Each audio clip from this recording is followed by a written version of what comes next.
Kereta api kargo anjlok, jadwal perjalanan terganggu.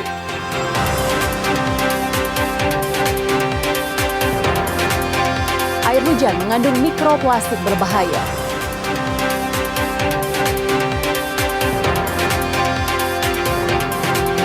Persebaya Surabaya fokus lawan Arema FC.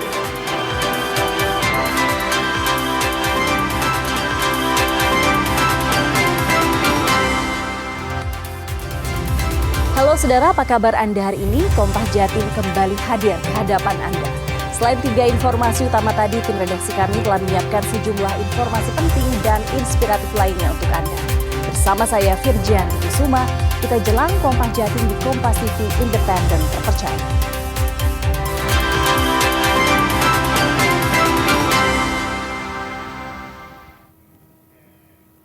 Kita awali Kompas Jatim hari ini dengan berita dari Sidoarjo. Seorang pria yang diduga menderita gangguan jiwa mengamuk di dalam bus di Terminal Purabaya Sidoarjo. Saat hendak diturunkan, ia menantang kru bus untuk berkelahi.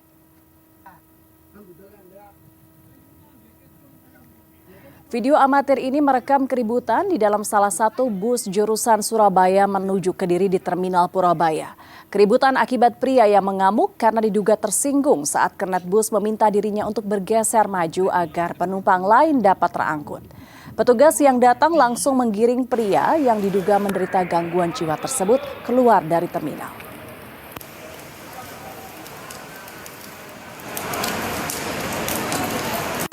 Kami mendapat laporan dari teman-teman yang di area shelter bahwa ada ODGJ yang mengganggu kenyamanan penumpang.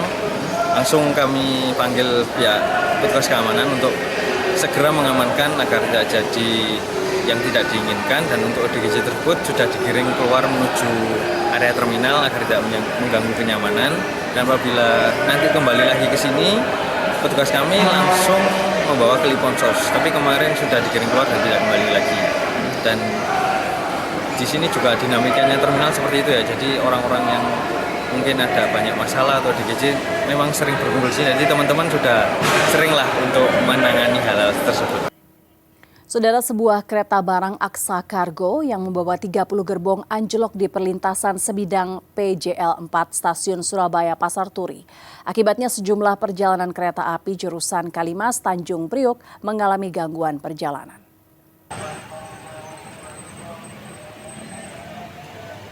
Kereta barang Aksa Kargo yang membawa 30 gerbong dari stasiun Kalimas menuju Tanjung Priok mengalami anjlok di gerbong 3, 4, dan 5 di perlintasan sebidang PJL 4 stasiun Surabaya Pasar Turi. Dari keterangan salah satu saksi mata, mereka mendengar suara dentuman keras di perlintasan rel kereta api. Setelah dilihat, sejumlah gerbong kereta barang mengalami anjlok. Kereta yang anjlok di kawasan padat penduduk ini sempat membuat warga kaget dan takut, yang membuat warga berhamburan keluar rumah. Petugas Daob 8 Surabaya langsung melakukan penanganan dan evakuasi kereta barang yang gerbongnya anjlok. Gerbong yang tidak terdampak sudah dievakuasi ke Depo Sidotopo dan Stasiun Surabaya Pasar Turi. Sementara itu alat berat didatangkan untuk menangani gerbong yang anjlok. Rodanya keluar atau bagaimana? Keluar. Oh, keluar ya? Pokoknya dibuang 4 gerbong berarti? Kereta barang atau kereta penumpang ini, Pak? Barang. Barang ya? Dari mana tadi? Dari Kalimas. Dari Kalimas? Kencang nggak keretanya? Jalannya? Kencang. Pokoknya berapa kerja gitu. Bentar, Pak. Pak, waktu itu Bapak di mana waktu itu? Itu mungkin Ngapain? di Kokarti. Jaga parkir, Pak ya? PT KAI Daob 8 Surabaya memohon maaf kepada masyarakat bahwa pagi tadi sekitar pukul 08.04 perjalanan kereta api barang Aksa Kargo dari stasiun Kalimas tujuan Tanjung Priok anjlok menjelang stasiun Surabaya Pasar Turi. Saat ini tim dari Daob 8 Surabaya sedang berupaya melakukan evakuasi terhadap gerbong yang anjlok tersebut. Alat berat didatangkan dari Depo Sidotopo ataupun Pasar Turi untuk mempercepat proses evakuasi barang tersebut. Tim gabungan TNI dan Polri di Jember membongkar arena judi sabung ayam di tengah perkebunan. Bangunan yang sebagian besar dari bambu dan kayu dirobohkan agar tidak digunakan kembali sebagai ajang perjudian. Tim gabungan TNI dan Polri yang juga didampingi tokoh agama dan masyarakat mendatangi arena judi sabung ayam di Dusun Kerajaan 2, Desa Karangduren, Balung, Jember. Pembongkaran arena judi sabung ayam dengan cara dirusak dan dirobohkan hingga tidak dapat digunakan kembali. Pembongkaran dilakukan karena banyak aduan masyarakat bahwa lokasi ini kerap kali dijadikan ajang judi sabung ayam, meski sering kali digerebek oleh TNI Polri. Kegiatan pembongkaran arena judi sabung ayam ini mendapat dukungan tokoh agama dan masyarakat karena dapat memberikan kesadaran bagi masyarakat untuk tidak berjudi.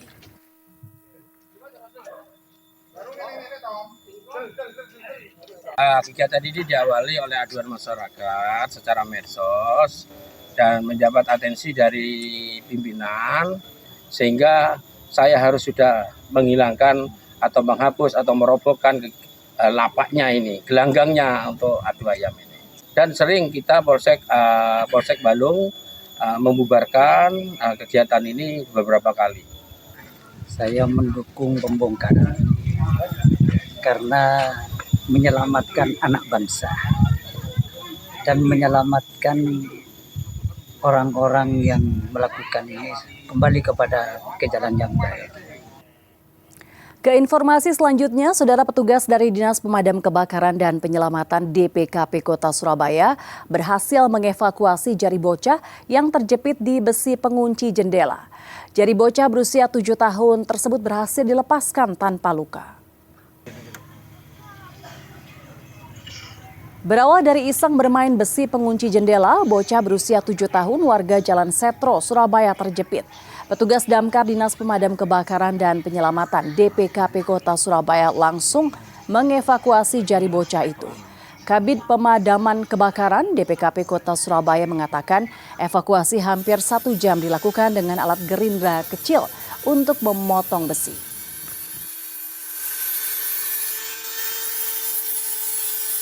Infonya Mas Adam, anaknya 7 tahun yang aktif, suka ngulik ya jendela buat main-mainan, ternyata masuk ke dalam grendel jendela jari manisnya dan tidak bisa dilepas ya. Langkah pertama kita keluarkan, kita lepas dulu grendel jendelanya ya, biar kita mudah mengevakuasi cincin jari manis tangan anaknya Mas Adam. Setelah lepas dari jendela grendelnya, baru kita potong pakai grenda. Jadi pemotongannya agak lama karena anaknya agak trauma ya, merasa sakit-sakit sehingga beberapa kali kita hentikan sampai akhirnya bisa dilakukan evakuasi dengan selamat, kemudian masnya bisa terlindung kembali. Saudara, puluhan hektar lahan pertanian di Jember rusak akibat terendam banjir luapan Sungai Dinoyo. Luapan air sungai terjadi setelah tanggul jebol karena tak mampu menahan debit air yang naik di musim hujan. Tanggul Sungai Dinoyo di Kecamatan Panti, Kabupaten Jember, Jawa Timur jebol sejak Minggu kemarin. Tanggul jebol karena debit air sungai naik setelah diguyur hujan dengan intensitas tinggi selama sepekan terakhir. Luapan air Sungai Dinoyo merendam puluhan hektar lahan pertanian padi dan hortikultura. Tanaman yang berada di kawasan bantaran sungai pun rusak, terendam air bercampur lumpur, kayu, dan batu. Total ada 100 hektar lebih lahan pertanian yang rusak. Petani dipastikan gagal panen dan rugi ratusan juta rupiah. Banyak sawah yang kekurangan air karena irigasinya jebol, sawahnya terendam lumpur, ada dari faktor sayur, itu ada yang kena imbasnya, kena air jadi rusak, sama tambak ikan yang semulanya mau dipanen,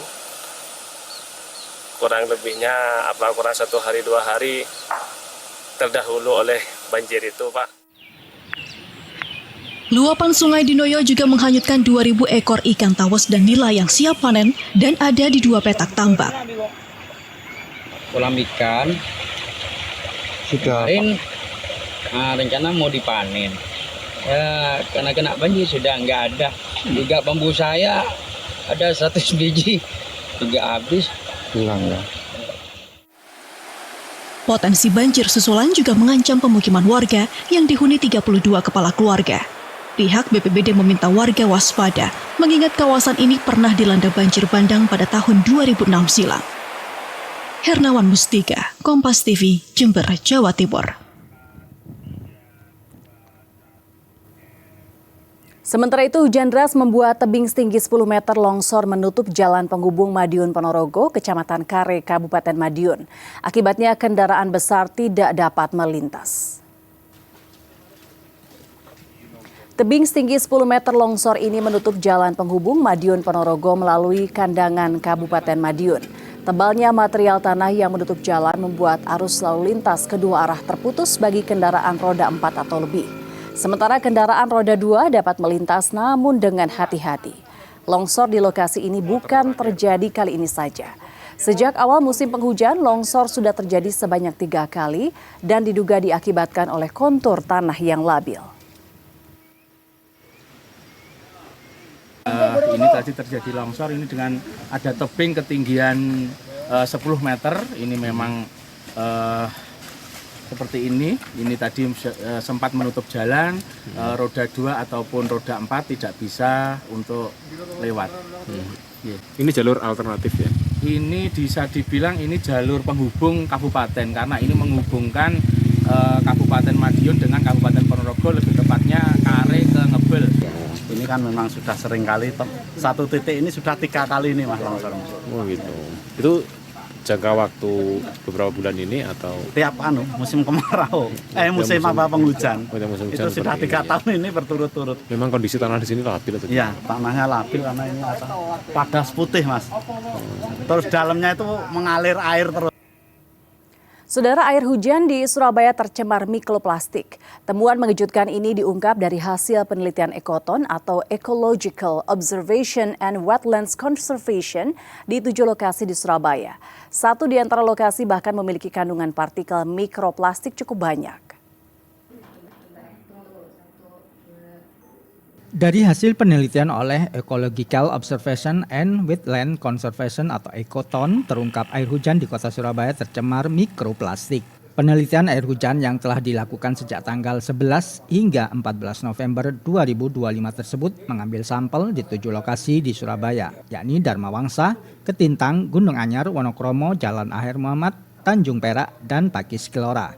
Seluruhnya ditemukan tercemar mikroplastik. Temuan terbanyak adalah di wilayah Pakis Kelora di mana dalam 1 liter air hujan mengandung 356 partikel mikroplastik. Menurut peneliti Ekoton Alaika Rahmatullah, pencemaran mikroplastik pada air hujan dipicu oleh 2 hal utama, yakni aktivitas pembakaran sampah plastik serta gesekan ban kendaraan dengan aspal. Hingga saat ini pengambilan sampel sudah dilakukan 3 daerah di Jawa Timur, yakni Gresik, Malang, dan Surabaya. Air hujan di 3 daerah tersebut semuanya mengandung mikroplastik. Penelitian ini masih akan dilanjutkan di beberapa daerah di wilayah Jawa Timur. Daerah yang padat juga dengan arus transportasi sehingga memicu kontaminasi mikroplastik yang terjebak di udara gitu ya. Jadi terfragmentasi akhirnya dia melayang-layang di udara. Nah, dari situ kemudian mikroplastik itu akan turun ketika di siklus air kan presipitasi kemudian sampai turun kembali. Akhirnya di situ akan terjadi wet dekomposisi sehingga mikroplastik turun bersama air hujan. Sementara itu, Dinas Lingkungan Hidup Surabaya mengklaim telah melakukan upaya maksimal untuk mengatasi persoalan sampah plastik. Upaya pengurangan sampah plastik telah dilakukan secara komprehensif dari bagian hulu hingga hilir. Melalui Peraturan Wali Kota Surabaya Nomor 16 Tahun 2022, tegas melarang penggunaan tas plastik sekali pakai di seluruh toko-toko modern di Surabaya. Dinas Lingkungan Hidup juga melakukan inovasi proses pemusnahan sampah plastik, khususnya di tempat pembuangan akhir TPA Benowo. Terkait air hujan mengandung mikroplastik, Dinas Lingkungan Hidup Surabaya akan menggandeng peneliti dari Institut Teknologi 10 November untuk melakukan penelitian yang sama, guna memastikan apakah ada kandungan mikroplastik pada air hujan di Surabaya. Nah, langkah-langkah sebetulnya kita sudah lakukan, dan terkait dengan pemberitaan ini, kami akan bekerja sama dengan ITS untuk juga melakukan penelitian yang sama, melakukan pengujian yang sama dengan menguji kualitas air hujan di kota Surabaya seperti apa. Nah, nanti hasilnya baru bisa kita sampaikan, kemudian langkah-langkah mitigasi berikutnya harus seperti apa. Diketahui cemaran mikroplastik berbahaya bagi manusia karena berdampak pada kesehatan tubuh. Bahkan dalam kasus tertentu dapat menimbulkan penyakit kanker. Misbahul Munir, Kompas TV Surabaya, Jawa Timur. Sosialisasi rokok ilegal gandeng ojol akan kami hadirkan usai jeda berikut. Tetaplah bersama kami di Kompas Jati.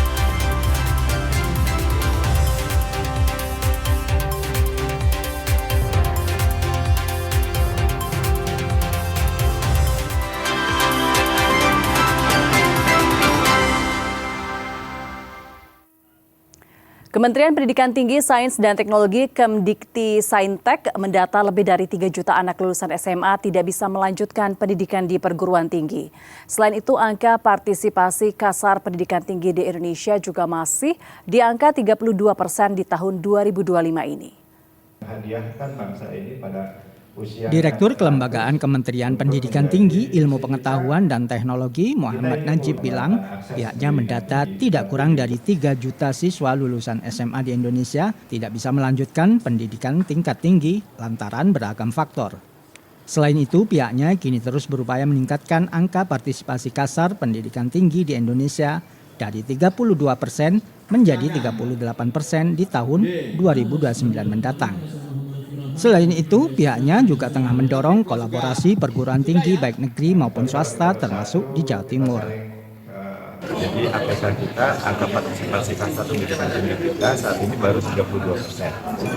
Kemudian kita ingin meningkatkan menjadi 38% pada tahun 2029. Saat ini ada sekitar 3 juta lulusan SMA yang belum bisa kuliah. Itu perguruan tinggi swasta kita dorong untuk berpartisipasi. Tujuannya, kolaborasi ini guna meningkatkan akses pendidikan tinggi di tengah masyarakat jauh lebih luas. Alfian Rahman, Kompas TV Surabaya, Jawa Timur. Pengangguran terbuka atau TPT Kabupaten Madiun tahun 2025 ada sekitar 3,22%. Jumlah tersebut turun 1,12% dibanding tahun 2024. Sementara untuk lapangan pekerjaan yang meningkat tahun 2025 ini ada pada sektor manufaktur dan pertanian. Tingkat pengangguran terbuka atau TPT di Kabupaten Madiun, Jawa Timur tahun 2025 turun dibanding tahun 2024. Badan Pusat Statistik Kabupaten Madiun mencatat nilai TPT tahun ini di angka 3,22% atau sekitar 14.710 jiwa. Jumlah ini menurun 1,12% dibanding tahun lalu yang TPT-nya di angka 19.285 jiwa. Sementara pada tingkat partisipasi Angkatan Kerja atau TPAK di tahun ini meningkat sebesar 2,76% dibanding tahun lalu. Jika tahun lalu jumlah Angkatan Kerja hanya 445.286 jiwa, pada tahun ini naik mencapai 456.531 jiwa.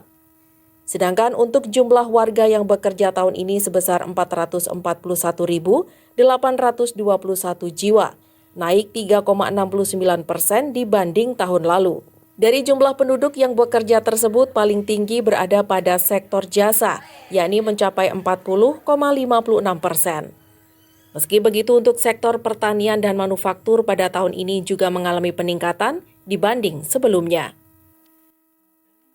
Kalau kita bicara masalah faktor ya, kalau kita lihat TPT-nya kan turun ya. Kalau TPT-nya turun itu berarti orang yang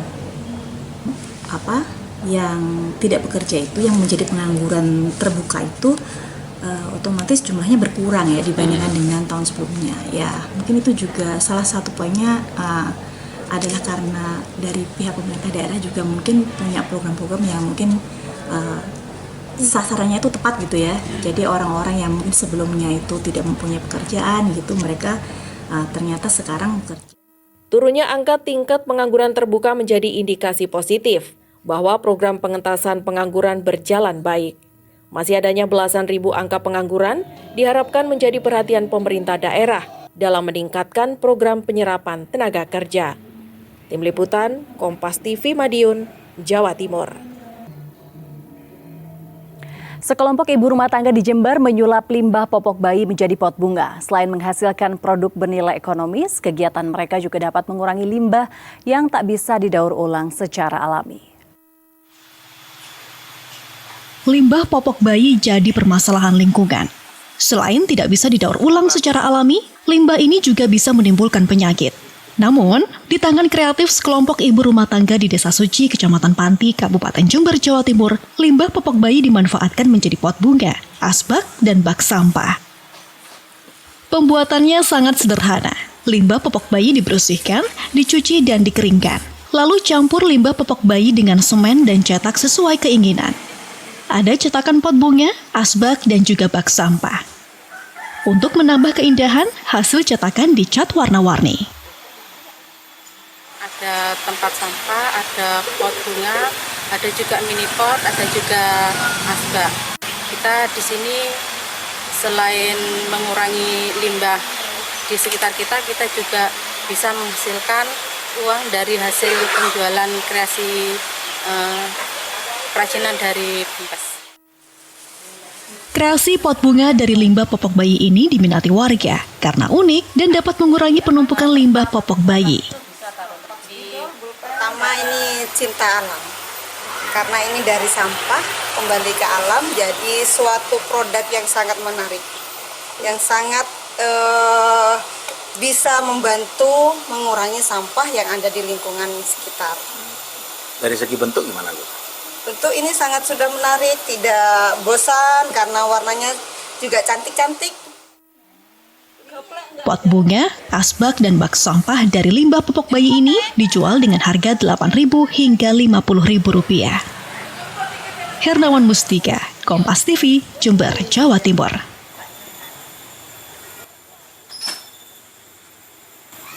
Saudara, upaya peredaran rokok ilegal di Kota Madiun terus ditekan. Pemerintah Kota Madiun menyosialisasikan peraturan pengawasan barang kena cukai atau BKC ilegal kepada pengemudi ojek online. Harapannya ojol dapat aktif memantau keberadaan rokok ilegal. Pemerintah Kota Madiun menyosialisasikan pengawasan barang kena cukai atau BKC ilegal di salah satu rumah makan Selasa pagi. Kegiatan ini diikuti sekitar 50 peserta dari pengemudi ojek online. Sosialisasi pengawasan barang kena cukai ilegal ini untuk meningkatkan pemahaman masyarakat terkait dampak peredaran rokok ilegal terhadap pendapatan negara serta upaya pencegahannya di Kota Madiun. Sosialisasi melibatkan pengemudi ojek online karena mereka dianggap menjadi elemen penting di dalam memantau peredaran barang kena cukai ilegal, terutama di tingkat bawah atau akar rumput.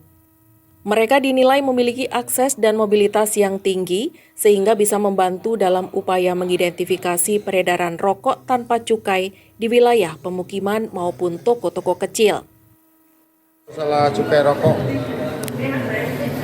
ojol ini adalah terima tamu kita pertama, mengantar dan sebagainya. Kalau dia tahu rokok tanpa cukai segera dilaporkan. Dan ojol juga menjadi contoh, tidak akan ikut hal-hal seperti itu. Maka hari ini kita sosialisasikan, kita kumpulkan, mulai dari ciri-cirinya dan sebagainya. Maka yang dia sering di lapangan tidak mengenal waktu, pagi, siang, malam, transaksi seperti itu, kalau tahu tolong ikut melaporkan. Menurut Wali Kota Madiun Maidi, pemberantasan rokok ilegal tidak bisa dilakukan oleh pemerintah saja, melainkan harus didukung oleh partisipasi publik. Dengan sinergitas antara masyarakat dan pemerintah, maka akan mempercepat upaya di dalam pemberantasan peredaran rokok ilegal.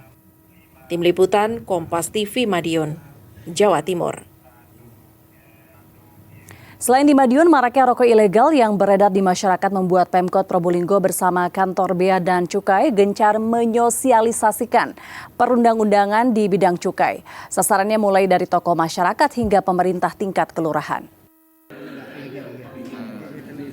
Sosialisasi perundang-undangan tentang cukai digelar oleh pemerintah Kota Probolinggo melalui Dinas Satpol PP, Linmas, dan Damkar setempat. Sosialisasi yang bekerjasama dengan Kantor Pelayanan Bea dan Cukai Tipe Madya Pabean atau KPPBC TMPC Probolinggo ini menyasar pemerintah kelurahan dan aparaturnya hingga pedagang rokok dan toko kelontong. Pemerintah kelurahan dan pedagang rokok toko kelontong menjadi sasaran sosialisasi karena dianggap sebagai elemen terdekat dengan konsumen rokok. sehingga dianggap dapat membantu memutus mata rantai penyebaran rokok ilegal. Dalam sosialisasi ini dijelaskan rokok-rokok ilegal yang kerap beredar, seperti rokok yang tidak dilengkapi pita cukai, hologram cukai buram, atau rokok yang kemasan dan bentuknya merupakan duplikasi rokok resmi. Karena nanti setelah kita sosialisasi ke aparat, otomatis bisa mendeteksi di mana-mana saja, toko-toko apa saja yang tempat memang peredaran, yang banyak peredaran rokok-rokok ilegal. Jadi nanti disitulah nanti kita akan sasarannya kepada toko-toko yang potensinya besar ditempati untuk peredaran rokok ilegal. Jadi nanti kita panggil, kita undang, kita berikan sosialisasi. Karena apa? Paling tidak risiko-risiko dari yang akan dihadapi oleh para pengedar rokok-rokok ilegal itu nanti dampaknya juga pada dirinya sendiri gitu. Karena apa? Merugikan negara. Sosialisasi rokok ilegal digencarkan karena peredaran rokok terlarang juga gencar dilakukan oleh para pelaku. Bahkan para pelaku tidak jera meski sudah pernah ditindak petugas. Selama ini Kota Probolinggo menjadi wilayah transit peredaran rokok ilegal yang mayoritas berasal dari kawasan Madura. Tingkat peredarannya pun cenderung meningkat. Itu kan si 10 ya. Cukainya apanya berapa?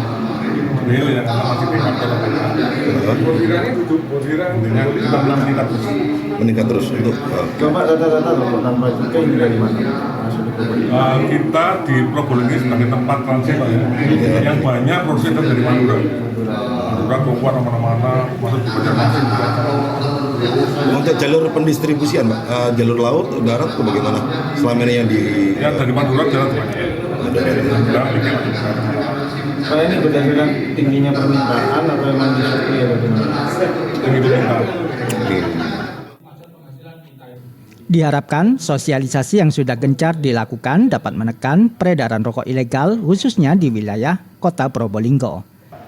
Babul Arifandi, Kompas TV, Probolinggo, Jawa Timur. Pelatih timnas senior segera diumumkan. Nantikan informasi selengkapnya usai jeda berikut ini. Tetaplah bersama kami di Kompas Jati.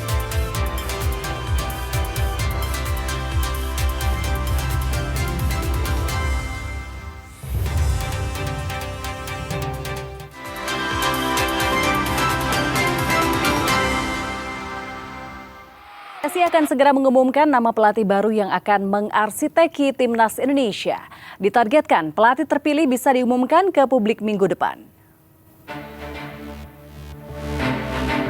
Teka-teki siapa pelatih timnas Indonesia menggantikan Patrick Kluivert hingga saat ini masih menjadi misteri.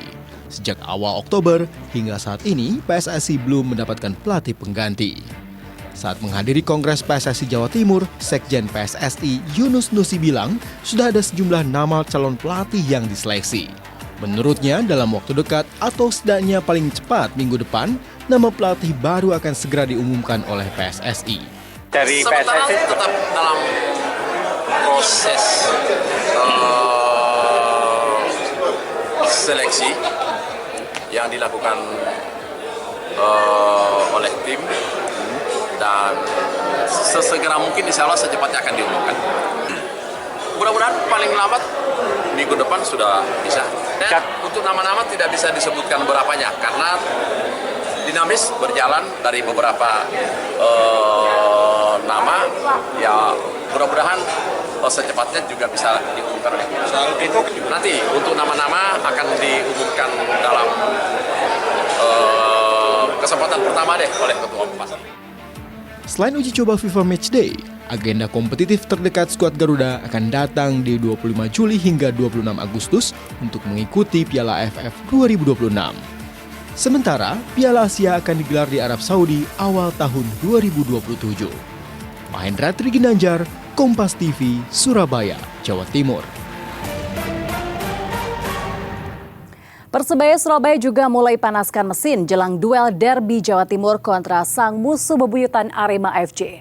Sejumlah pemain harus absen karena harus membela negara dan cedera. Duel panas derby Jawa Timur antara Persebaya kontra Arema FC akan tersaji di Super League pekan ke-13.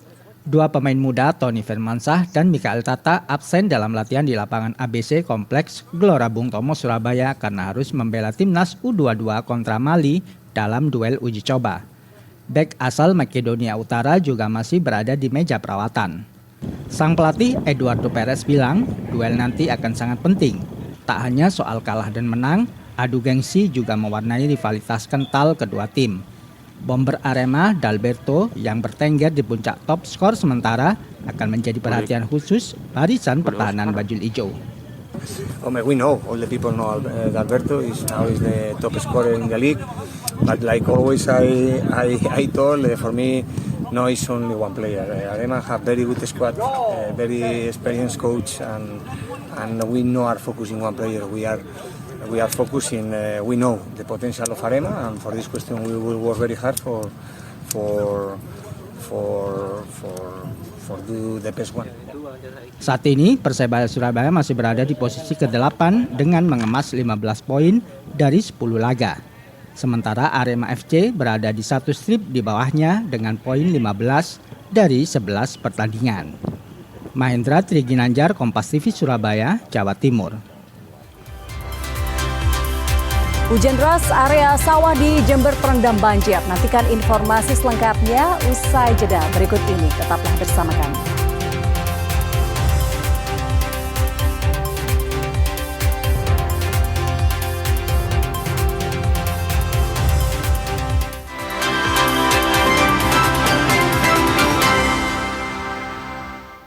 Puluhan hektar lahan pertanian di Jember rusak akibat terendam banjir luapan Sungai Dinoyo. Luapan air sungai terjadi setelah tanggul jebol karena tak mampu menahan debit air yang naik di musim hujan. Tanggul Sungai Dinoyo di Kecamatan Panti, Kabupaten Jember, Jawa Timur jebol sejak Minggu kemarin. Tanggul jebol karena debit air sungai naik setelah diguyur hujan dengan intensitas tinggi selama sepekan terakhir. Luapan air Sungai Dinoyo merendam puluhan hektar lahan pertanian padi dan hortikultura. Tanaman yang berada di kawasan bantaran sungai pun rusak, terendam air bercampur lumpur, kayu, dan batu. Total ada 100 hektar lebih lahan pertanian yang rusak. Petani dipastikan gagal panen dan rugi ratusan juta rupiah. Banyak sawah yang kekurangan air karena irigasinya jebol.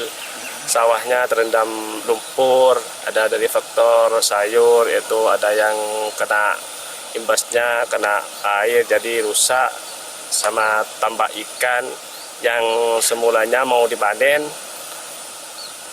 kurang lebihnya kurang 1 hari 2 hari terdahulu oleh banjir itu, Pak. Luapan Sungai Dinoyo juga menghanyutkan 2.000 ekor ikan tawus dan nila yang siap panen dan ada di 2 petak tambak. Kolam ikan kemarin rencana mau dipanen. Ya, karena kena banjir sudah nggak ada. Juga bambu saya ada 100 biji juga habis. Hilang ya. Potensi banjir susulan juga mengancam pemukiman warga yang dihuni 32 kepala keluarga. Pihak BPBD meminta warga waspada, mengingat kawasan ini pernah dilanda banjir bandang pada tahun 2006 silam.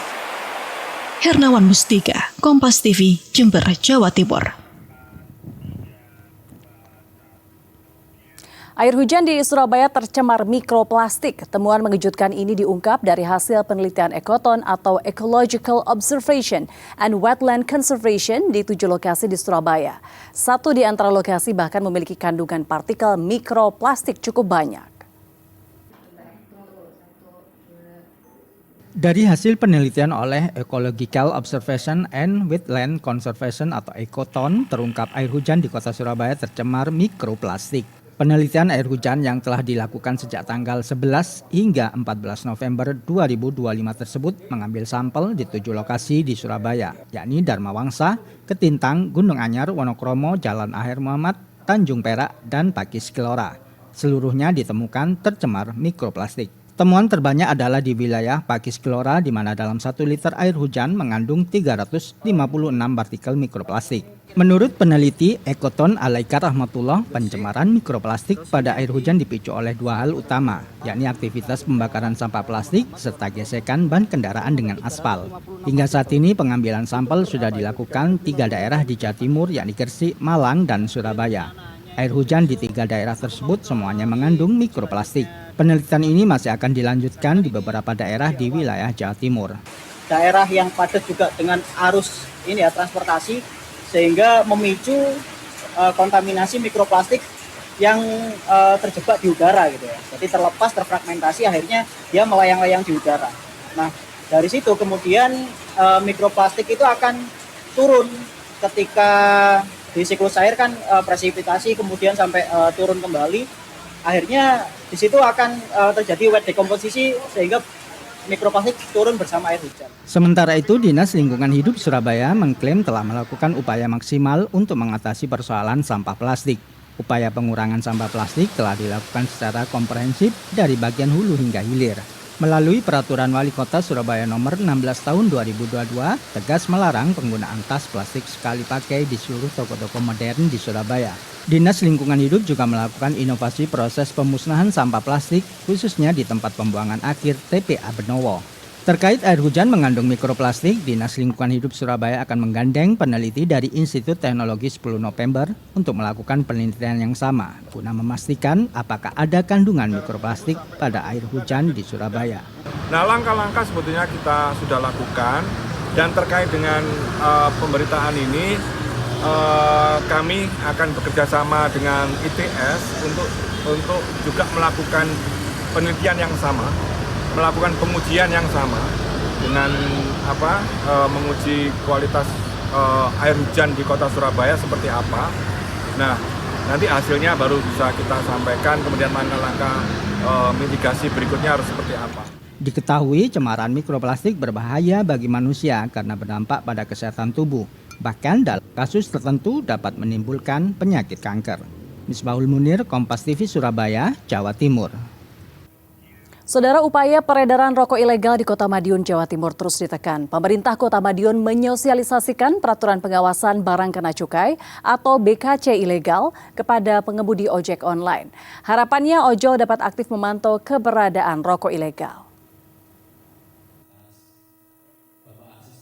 Pemerintah Kota Madiun menyosialisasikan pengawasan barang kena cukai atau BKC ilegal di salah satu rumah makan Selasa pagi. Kegiatan ini diikuti sekitar 50 peserta dari pengemudi ojek online.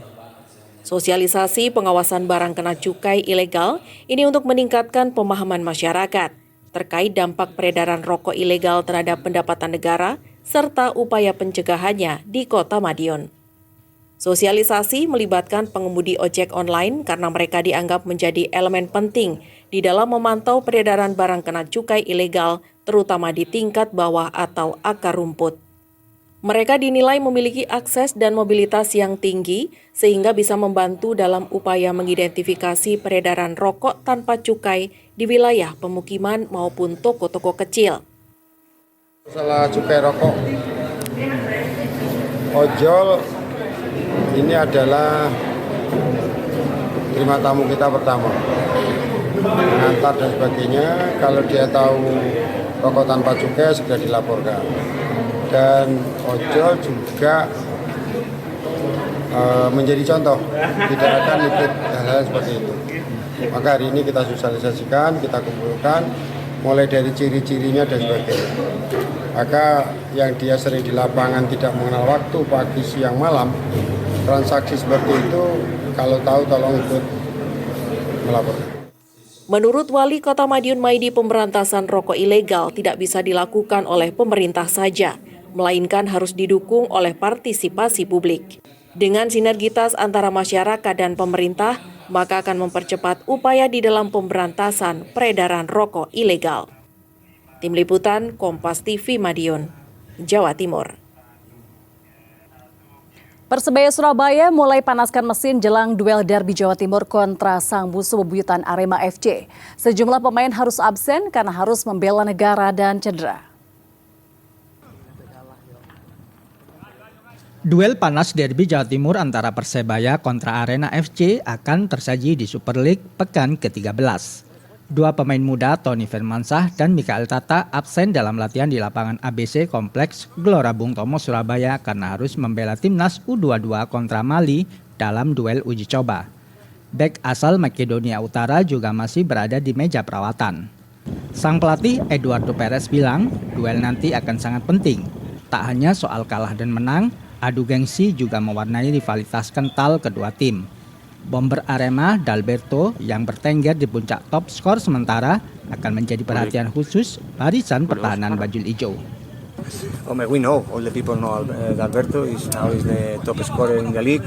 But like always, I told, for me, no, it's only one player. Arema have very good squad, very experienced coach, and we know are focusing one player. We are focusing.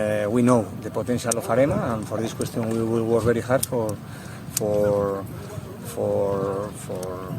do the best one. Saat ini Persebaya Surabaya masih berada di posisi ke-8 dengan mengemas 15 poin dari 10 laga.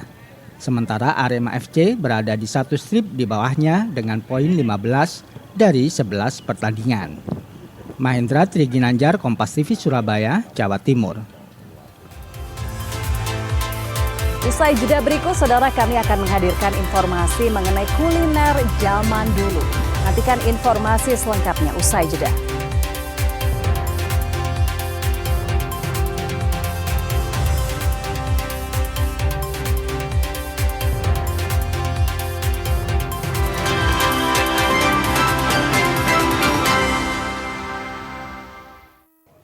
Saudara, kota Kediri memiliki berbagai kuliner bernuansa zaman dahulu, salah satunya kedai Baru Lama. Di tempat ini, para pengunjung dapat menikmati kuliner dengan melihat barang kuno. Dan informasi ini sekaligus menutup jumpa kita di Kompas Jatim hari ini. Jangan lupa saudara, untuk menyaksikan live streaming kami di kompas.tv dan channel YouTube Kompas TV Jawa Timur. Kompas TV independen terpercaya. Saya Virgianti Kusuma, sampai jumpa.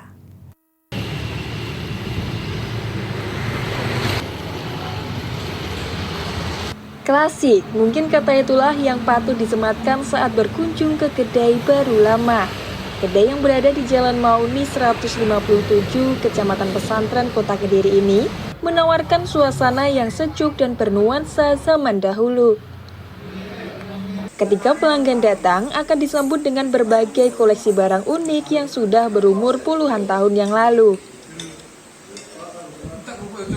Barang koleksi yang dipajang mulai dari radio, televisi, kaset musik, hingga beragam buku berbahasa Belanda dan Jawa. Sehingga para pengunjung yang datang dapat menikmati kuliner dengan nuansa tempo dulu. Menurut salah satu pelanggan, kedai ini memiliki suasana seperti zaman dahulu dan nyaman. Pengunjung biasanya datang menikmati kuliner dan membaca berbagai buku kuno. Di sini karena suasananya enak, sejuk. Ya. Terus selain itu apa lagi? Kita bisa mengenal sejarah sebelum kita lahir di sini. Soalnya di sini punya buku-buku sama foto-foto mungkin yang dulu belum lahir itu banyak. Sementara itu, menurut sang pemilik, kedai ini berdiri sejak tahun 2017 yang lalu. Konsep seperti itu dibuat setelah memiliki hobi mengoleksi barang-barang kuno. Seperti ini. Ya, inspirasinya itu ya kebetulan saya suka barang antik. Selain itu kan ya setidaknya kalau kita tidak bisa mengajar, kita bisa menyediakan tempat untuk belajar. Salah satunya kan ya dikasih buku. Ya selain itu kan juga tempat untuk jual beli. Buku yang paling tertua pas tahun berapa di sini? Ini di koleksi. Buku tertua ya buku-buku Belanda ada dulu. Kitab-kitab Quran terjemahan Belanda, bahasa Belanda juga ada, bahasa Jawa juga ada. Yang paling tertua sekitar tahun berapa? Ya mungkin ya sekitar ya 900-an gitu, 800-an, itu kebanyakan Belanda. Di kedai Baru Lama menyediakan kuliner tahu lontong dan berbagai minuman seperti kopi. Pelanggan cukup merogoh kocek 5.000 hingga 15.000 untuk menikmati kuliner dengan nuansa zaman dahulu. Tim Liputan Kompas TV, Kediri, Jawa Timur.